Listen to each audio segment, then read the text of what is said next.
What's up, guys? I'm back again with another Let's Talk About It video. Just here in my dorm room. Should be studying for midterms, but I just had to get some things off my chest. So I'm a huge, big basketball fan. Love basketball. Love the intricacies of the NBA and all of that. And I keep hearing about Ben Simmons, and I just cannot agree with the rhetoric that we're allowing to, I don't like the tone of the rhetoric. I don't like how, and I'm trying to finish my sentence, but I don't like how Ben Simmons is almost being scapegoated. Actually, no, Ben Simmons is being scapegoated. In my opinion, the 76ers organization, I think, is, I'm not going to say is purposefully devaluing him, because that doesn't really play in their benefit, because I think they want to get rid of him, but also at the same time, when you look at what they're doing, it's like he had like this amount of value when maybe at like the beginning of the summer, when their season ended, and it just dropped to the point where now I don't know, like, is he gonna play this year? Like, is that even gonna happen? And you know I feel like you kind of have to wonder, how does it get this bad? How does it get this, as a franchise? How do you let it get this bad? Okay. So, this is my personal opinion. Every party involved has some form of responsibility for why the 76ers situation with Ben Simmons, I feel like, has gotten to this point.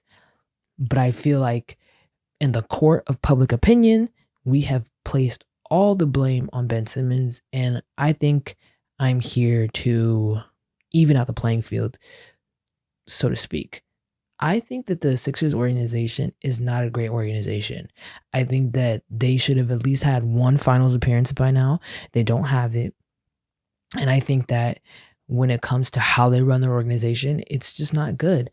I'm going to try to find a clip of Jimmy Butler, and he was on JJ Redick's podcast.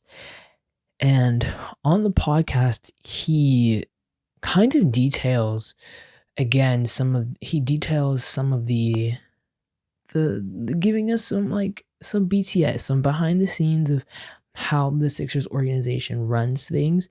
And it wasn't a championship. It isn't, or wasn't at that time, a championship organization, and currently is not a championship organization. Summer, preseason. Yes, yeah. Hell yeah, it was difficult. Man, it was so different. And on any given day, me as a person, as a player, I didn't know who the was in charge. I think that was my biggest thing. I didn't know what the to expect whenever I would go into the gym, whenever I go into the plane, whenever I go into the game. I was like, man, I would think I was as lost as the next. Like, nothing's getting accomplished. Nobody's saying nothing to anybody. And we just sitting in here watching film, and you can literally hear the thing just clicking. And we all just looking around. But you got to think, now what's clear is that, to me, it doesn't seem like Ben Simmons has the freedom to play the way he probably wants to play. Like, you can't, I play basketball, so I feel like I am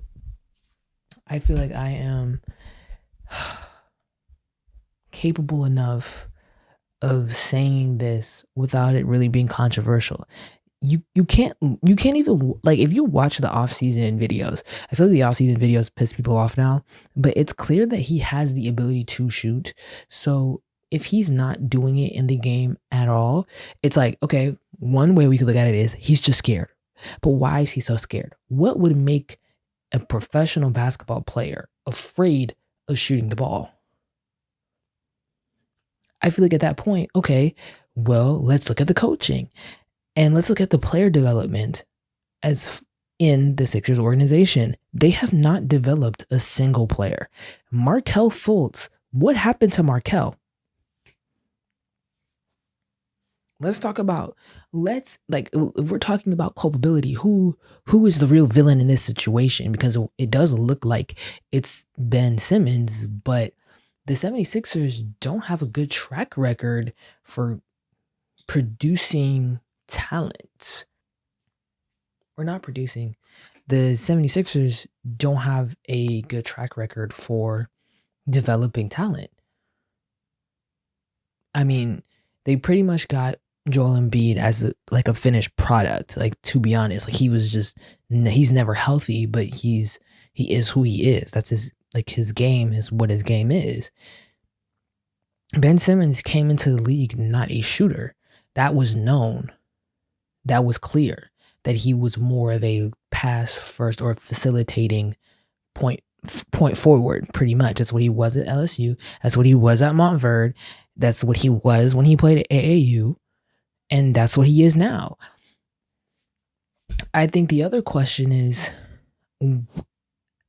if you're like part of the coaching staff or even, the GM's office, and you're watching this person who just will not shoot the ball, why is he playing on the perimeter then? Like, why not find a way to do something different? Why not make adjustments? Because that's been something that has I've heard sort of be like addressed, at least in the media, is like, why not play him as a 4, right? Have him be sort of like a Draymond Green kind of player, like where he doesn't really have the responsibility of shooting the ball, like that's not on him, because like he's just not going to shoot it. That's just not his game, and surround him with scores. So does Ben Simmons play a part in this? I do. I think that, at least this is my opinion, as an NBA player, if you have a contract and you can physically play, you should play. Like, you should just honor your contract, as opposed to what's happening to him now, which is like him getting fined a bunch for not going to practice and not playing and deciding that he doesn't want to play. I don't know if that's definitive, but I'm like, okay, like, we can recognize that you don't really want to be on the team, but I feel like if you're going to do that, at least pull like a Kawhi Leonard type thing where you're like, I'm hurt and I don't want to play. I don't want to, risk injury, so I'm just going to chill until I get traded, which is what he did, and it worked out for him. I'm not saying that Ben Simmons should fake an injury, but I'm like, if you can play, like, you should just play and maybe say, look, I want to stay healthy. I don't know where I'm going to be next season. I don't know what's going to happen with my career. So let me say, I'm not going to play every game. I'm going to play, and I need, tons of rests. Like, he can do that, but I feel like if you're not even, I feel it just seemed to me where I feel that that Simmons is guilty is that he's not really being accommodating at all, and this franchise is paying you, millions of dollars, and there's nothing. You're literally giving them, you weren't even giving them that much, because the whole playoff loss was blamed on your inability to do the one thing that is most important in basketball, which is put the ball in the hoop.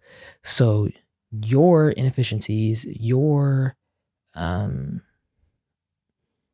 deficiencies as a player are why they're in the situation. So I feel like this is one of those things where it's like, okay, you can at least sort of meet them in the middle, but say, I don't want to be here, but I'll play. Kinda. At least, like, I feel like that's fair. Like, we're meeting in the middle. But yeah, that's just, my personal opinion on the Ben Simmons matter. I feel like my next video I'm going to do is probably going to be on the Kyrie Irving, or not just Kyrie Irving, but players not wanting to get vaccinated. So be on the lookout for that video. And thank you for watching. Peace.